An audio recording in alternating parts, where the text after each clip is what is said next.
Hey guys, Mr. Wilhelm here. Today we are going to discuss energy, specifically energy in an environment, energy in an ecosystem. That is about the sun and the energy that the sun provides plants, and then also the energy that flows from one organism to the next, such as in food chains and in food webs.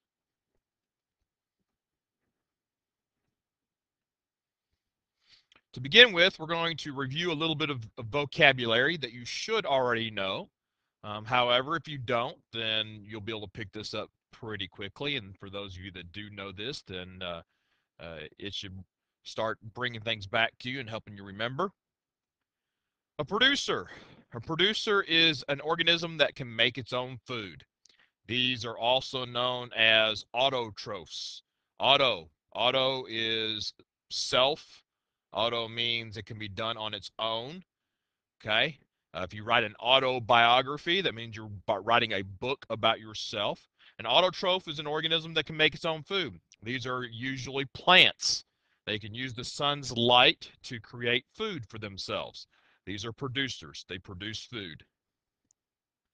A herbivore. A herbivore is an animal, an organism that eats only plants. Okay. Herbs are plants. Therefore, a herbivore is an organism that only eats plants. A carnivore is an organism that only eats animals. Carne means meat. Okay, so a carnivore is an organism that only eats other animals or eats meat. An omnivore is an organism that eats both plants and animals. Humans are omnivores. We eat both plants and animals. Bears are omnivores. They eat plants and animals. Okay. Decomposers. Decomposers are small organisms that break down the remains of dead organisms into simpler substances. Decomposers are considered to be different types of bacteria, worms, fungus, and so forth. They break down dead organisms, decompose dead organisms, and those decomposed remains go back to the soil, and ultimately those nutrients are used by plants. So it kind of completes the whole circle. And we'll look at that in a little bit more detail in just a second. Okay, so what are some examples of how energy flows through ecosystems? There are different levels of energy and where it can be found in and throughout the ecosystem. These levels are called trophic levels, Trophic, trophic levels. Energy begins with the sun. If you ever see a question about where does the energy start, where does everything, all the energy in an ecosystem begin, it begins with the sun. Okay, and then energy flows from the sun to producers, which are plants. They use the sun energy to make their own food. Now, producers, that is the bottom trophic level. The next trophic level is what we call primary consumers. Okay, producers are making their own food. Consumers have to obtain their food from an outside source. They have to eat. Consumers have to consume. They have to eat in order to get their food. The first level of consumers, the consumers that eat producers, are called primary consumers. Now, consumers that eat other consumers, consumers that eat primary consumers, are called secondary consumers. Okay, secondary consumers eat primary consumers. And then this continues on until we get to the top level of consumers. Those are called tertiary consumers. Okay, this word tertiary consumers eat secondary consumers. Okay.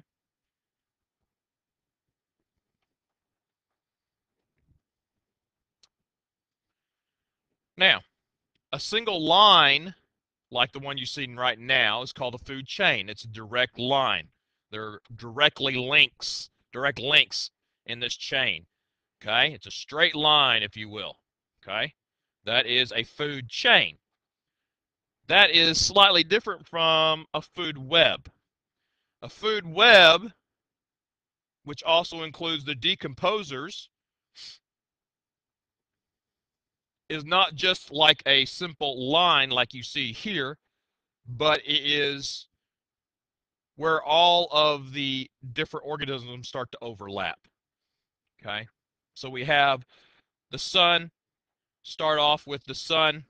Energy goes from the sun to producers, in this case phytoplankton. Phytoplankton are organisms, plant type organisms that we find in the ocean. Okay, fish eat the phytoplankton. Then you have something like a seal that eats the fish. Then you've got the killer whale or the orca that eats the seal. All of these things, when they die and their bodies start to decompose, are broken down by decomposers, which in this example are worms right here. These are worms, not snakes, but worms. Okay? And then those nutrients go back to the ecosystem.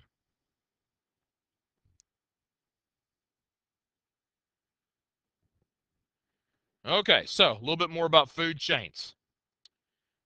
In a food chain, it shows how energy is passed from one organism to another. The way we show how energy is passed from one organism to the other is by the arrows. Okay, so to begin with, I start off with a producer. Okay, start off with a producer. Now, in this case, I've got a mouse.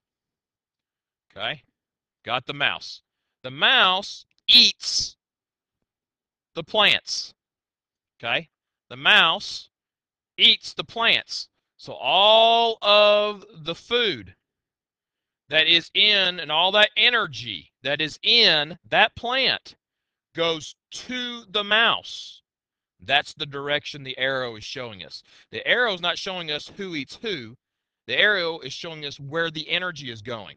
So all of that chemical energy, and we studied chemical energy before. Food is chemical energy. So all of the chemical energy in the plant goes to the mouse when the mouse eats the plant. If we continue on down this single line, when the snake, okay, eats the mouse, all of the energy, all of that chemical energy in the mouse is going to go to the snake. When the hawk eats the snake, all of that chemical energy in that snake is going to go to the hawk. So the arrows show us the direction of energy flow. They show us where the energy is going. And again, not who eats who. And that can sometimes confuse some people. So in this example, the plant here is our producer. Okay, we start our food chain with our producer. The first in line, the first to eat, is what we call the primary consumer. The primary consumers are eaten, or the energy goes to the secondary consumers. The secondary consumers are eaten by the tertiary, or all that energy is going to the tertiary consumers.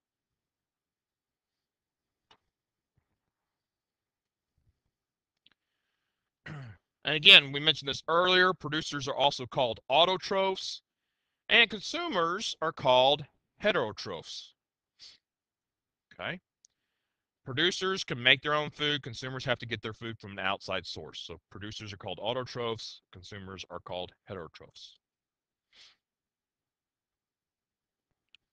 Now, the difference between a food chain and a food web is that food webs are simply overlapping food chains. Food webs are a combination of food chains. In a food web, I have 3, 4, 5, 6 different food chains, and they all interconnect. They all are intertwined. Okay?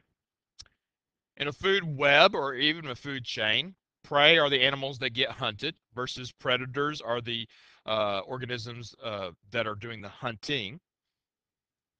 And again, the energy shows us the direction that the energy is traveling or the direction that the energy is going.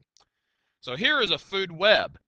So now I don't have a single line of arrows. In a food chain, I have a single line of arrows. It's a straight line. Here I've got arrows going every which direction. I've got several food webs mixed together. Here's a food web, and the energy goes from the grass to the caterpillar. The energy goes from the caterpillar to the lizard, and then the energy goes from the lizard to the hawk. That's a food chain. Here I've got the energy going from the grass to the rabbit, and then I got the energy going from the rabbit to the hawk. That's another food chain. Okay. And then all of a sudden my food chains start to crisscross. So if here, for example, I've got the energy going from the grass to the caterpillar, and then all of a sudden the grass is going from, or the energy is going from the caterpillar to the bird. So food webs are overlapping food chains, and it kind of looks like a web. It's a bunch of crisscrossing that's taking place. Now, here's an example of a Texas food web. This is one we would find around here, fish and alligators. There are alligators in West Texas, or excuse me, East Texas. East Texas. Butterflies, birds, rabbits, okay, beetles, and so forth. So let's look at the different parts of this particular food web. So, looking right now, which of these organisms are producers or autotrophs?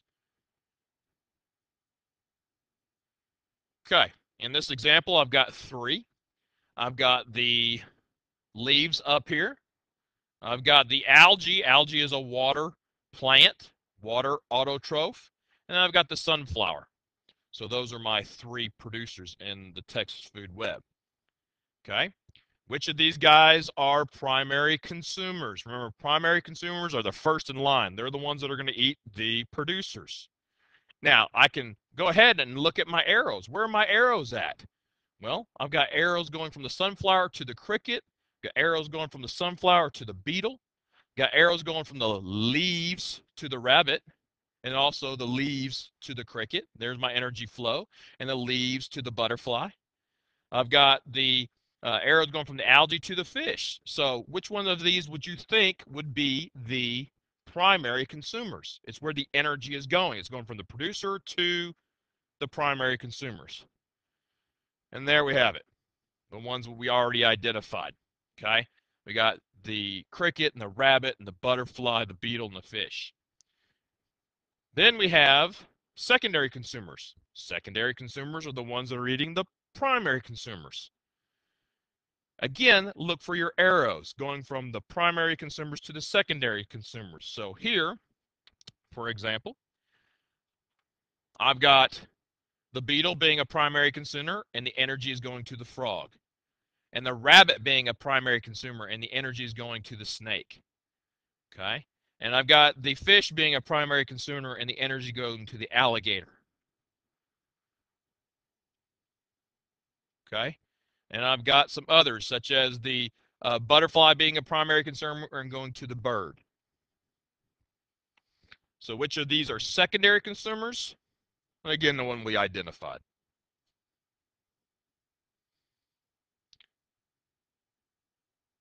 Now you're going to say, well, you had the energy going from the rabbit to the snake, and you had the energy going from the fish to the alligator. So what are those guys?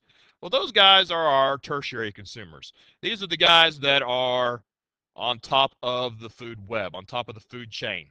Okay, they pretty much eat everything else. And you'll start to see that sometimes a top level consumer will eat a producer. Us, for example, humans, for example.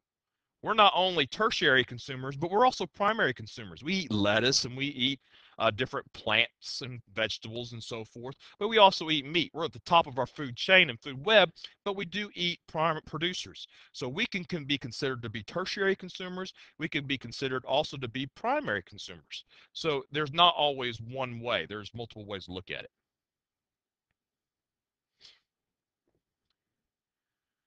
Okay, energy pyramid. Now you got to pay attention because this is a little bit more difficult to understand. Now, an energy pyramid shows us how much energy is transferred from one level, such as a producer level, to the next level, okay, such as a primary consumer level. How the energy gets transferred from one trophic level to the next trophic level, okay? Only about 10% of the energy gets transferred from one trophic level to the next. Now, why is it not 100%? Well, because the other 90% of energy escapes into the environment in the form of sweat and perspiration, waste, respiration, release of heat.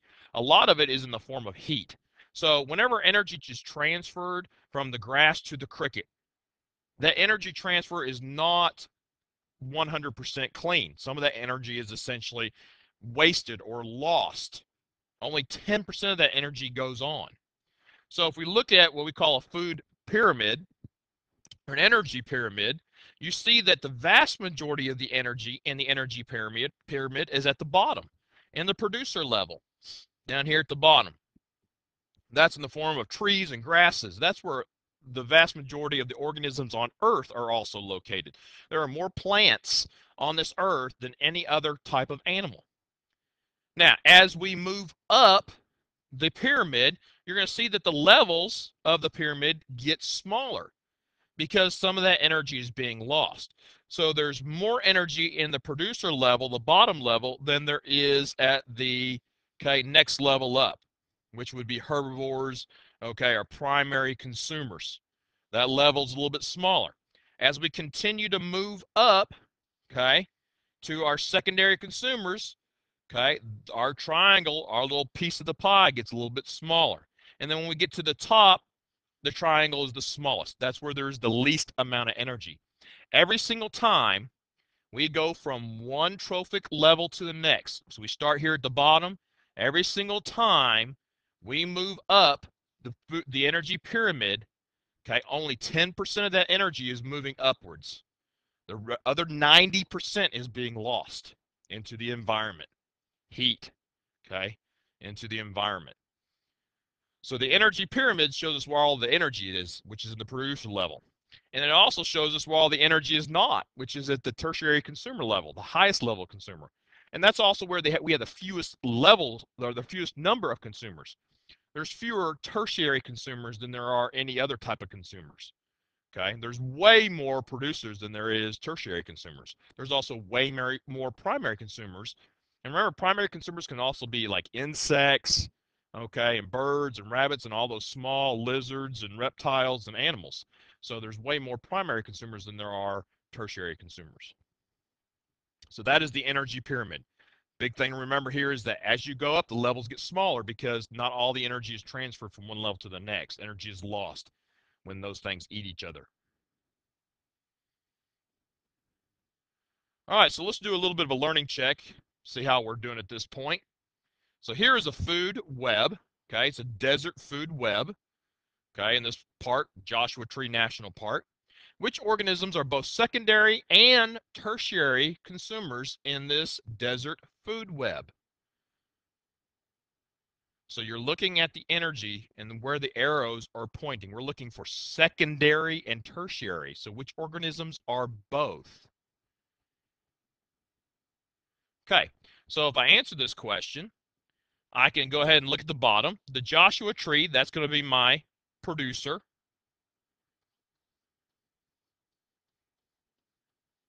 Okay. Now, the wood rat and then also the termite. They are eating that producer. The energy is going from the Joshua Tree to those organisms. So those guys are primary consumers. Okay. Now, the snake and the lizard. Okay. The snake, energy is going from the wood rat to the snake. Energy is going from the termite to the lizard. So these guys are secondary consumers. Okay, and then we have the hawk. This guy is on top, so therefore he is our tertiary consumer. So the question is asking which organisms or organism is both secondary and tertiary. Well, we know that the hawk is on top. He's our tertiary consumer. Okay, that hawk is our tertiary consumer. But if you look at this right here. The hawk also eats the wood rat. It skips the snake right there. It also eats that wood rat. So that would also make the hawk a secondary consumer. So the hawk is a secondary, second in line. Here's producer, primary, secondary. And then he's also third in line, which would make him the tertiary. Producer, primary, secondary, tertiary.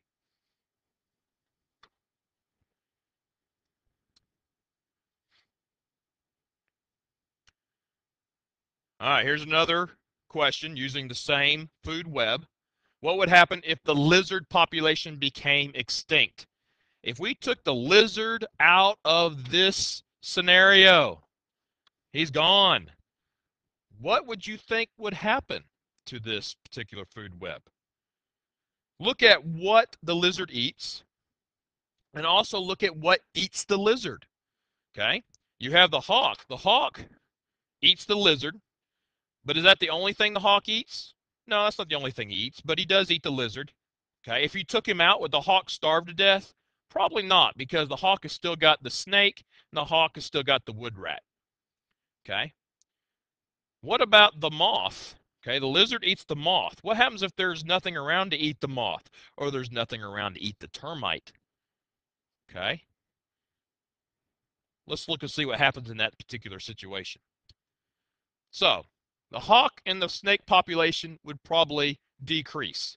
Now, they wouldn't go out extinct, but the hawk and the snake are losing a food source. Okay, the hawk and the snake both eat the lizard. The energy goes from the lizard to both of those guys. So if lizards died out, there would be a slight decrease in probably the hawk and snake population. There's not as much food.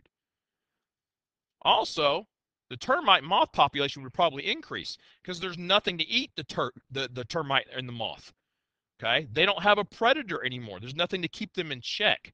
So the termites and moths are going to be living really, really well because they won't have to worry about getting eaten because they're eaten primarily by the lizard. So their population is going to be given the opportunity to get greater increase because there won't be anything eating them. Okay, cycling matter. Now, matter is anything that has mass and takes up space. Okay, cycling means reusing, so we're reusing matter. Okay, so in this example, we're talking about how energy is flowing and matter is flowing from one organism to the next. It's another term that we give a food web. It's a whole circle. Cycling means going around and around and around. So on both these diagrams, you can see how the arrows are making the circle. The arrows go around and they're all interconnected. There's no really starting point. There's no really stopping point. Okay? Thus, it's a cycle. It continues on and on, like the water cycle. It goes on and on and on. Where do you say there's a start? The starting point of a water cycle? Is it when it rains or is it when it evaporates? Neither. Okay? It continues. So there's no starting point, no stopping point. It continues over and over again. Biomass. Now, you've seen this word bio before. Okay? We've talked about this word bio. Bio means life. Okay? So mass that deals with life. Biomass is a renewable energy source from biotic factors. Biotic are living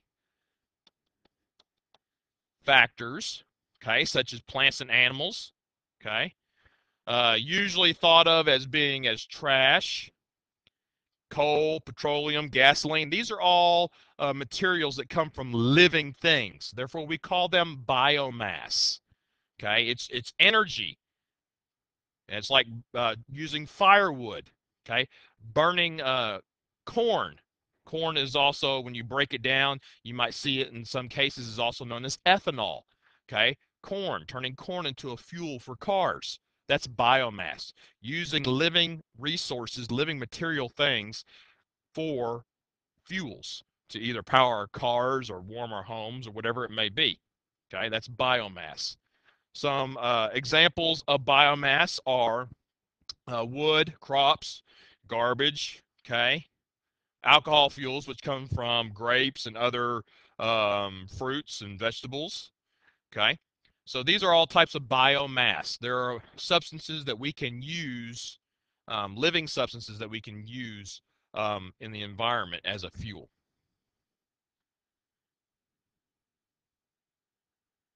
Okay, decay. We know what decay means. Decay means to rot, okay, to break down. If you have decaying banana, it's a rotting banana, okay? Decomposers help in this process. Decomposers help make things decay. Decomposers break down organisms into simpler substances. Decomposers would be things such as bacteria, fungus, earthworms, beetles. These are all animals or organisms that break down the dead remains of plants and animals. Okay, they cause things to decay. If we didn't have bacteria and fungus and these different things to cause organisms to break down, then organisms would not rot. Organisms, plants and animals both, would not break down. We'd have dead organisms all over the place. I know that sounds kind of nasty, but we need decomposers to break down the bodies of dead plants and animals so that they will go back to the soil, so they can continue the whole cycling process, so that those nutrients from those organisms can be continued to use again and again and again. Remember, whatever is here on this planet has been here, okay, and will continue to be here. It's just going in a circle, okay? It's growing, it's being the food for something else, it's decomposing and going back to the earth, okay? That's the whole cycling process. And decomposers cause decay and the breakdown of these dead organisms. Very important.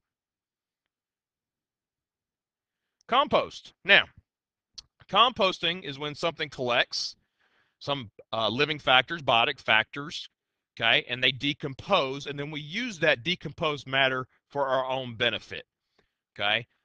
You might have a composting bin or know somebody that might have a composting pile in their backyard. It's where you put banana peels and leaves and grass clippings, and you put them in this bin, and then they start to break down into this material, okay, this composting material that we can use as a fertilizer. It's a natural fertilizer. Plants grow wonderfully in this stuff, okay? And also we're recycling these materials.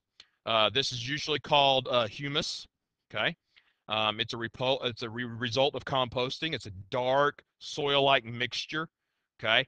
Very, very, very high in nutrients that we can take materials and we can essentially reuse them. We can recycle them and use them again. So that banana peel, instead of throwing it into the trash can, into that plastic garbage bag, you can put it in your compost bin. And over time, a couple of months, it'll break down and it'll turn into this nutrient-rich soil that I could use to fertilize flowers, or I could use to fertilize other plants.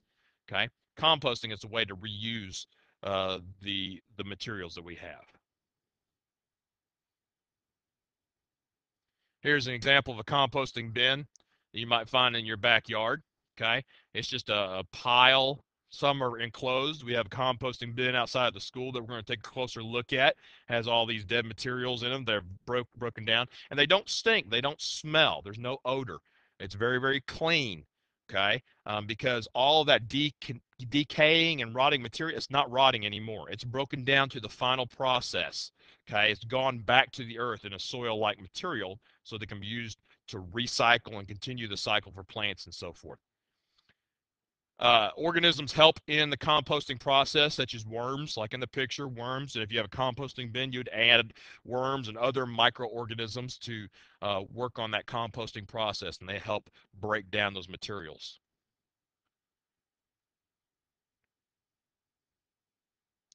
Okay, so that will do it for our energy and ecosystems notes.